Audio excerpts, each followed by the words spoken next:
Time may heal wounds, Okay. but it doesn't always answer questions. This is a lot of, I guess you'd call it memorabilia. Les Lewis still wonders what may have been. That's my father, myself. Fading memories and a few personal effects He had hands the same size as mine.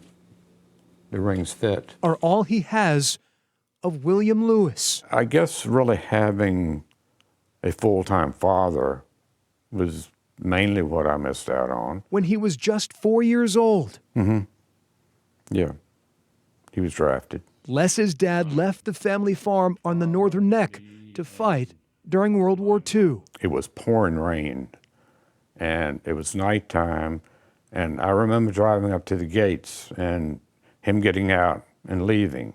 To my knowledge, that was the last time we saw him. William never returned. Private Lewis died of wounds on March 18, 1945. He was killed in France. Friendly fire. In Virginia, a stranger arrived to deliver the news. I saw him get out of the car and told my mother that he had passed away. I could see her like wilt. I remember that distinctly. Growing up, Les yearned to see his father one more time, but the pair was separated by 5,000 miles. William rests at Sicily Rome American Military Cemetery in Italy. Oh, pristine. Everything spotless. He is joined by 7,859 other American soldiers killed in action. The fountains, flowers, everything was impeccable. A few years ago, the 80-year-old would finally get the chance to visit his father. When you actually get there and put your hand on that cross, it kind of comes together. A moment nearly 7 decades in the making. I told my mother I was going.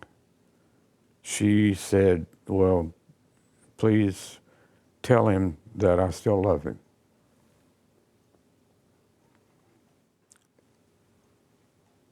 And I did.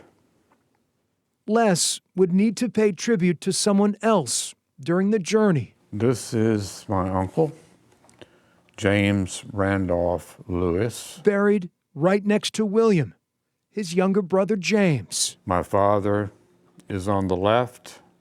My uncle is on the right. Les's uncle died on the battlefield 6 months before his brother. He was 20. I don't think my grandfather ever got over it. He kind of went into a shell. Their parents chose to bury their only children side by side. Even though they're both gone, I mean, they pretty much are within arm's reach.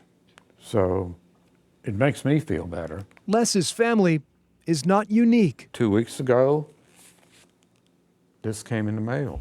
The Lewis siblings Page 20. are featured in author Kevin Callahan's new book, Brothers in Arms. Extraordinary piece of work. Callahan writes 286 sets of brothers lie together in American military cemeteries across the globe. It's a permanent record for my family that 100 years from now, somebody could be looking at this same book. Chapter 1 humbles Les, It's almost like a dream. knowing his relatives will always be remembered. These two, to me, symbolize a great loss. 75 years later, It was a relief. the little boy in the grainy photos can finally turn a page. It really helped. It really did. I wouldn't trade the experience for anything. Les Lewis's time with his dad and uncle lasted only 3 hours, Not long enough. but it was a family reunion well worth the wait. Until you put yourself in that cemetery, by that grave, you don't have full closure. And I do.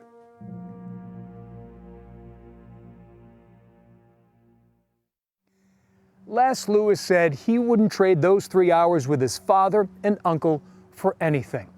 Kevin Callahan's new book, Brothers in Arms, is now available. I'll put information on our show website at WTVR.com. For I Have a Story, I'm Greg McQuaid, CBS 6 News.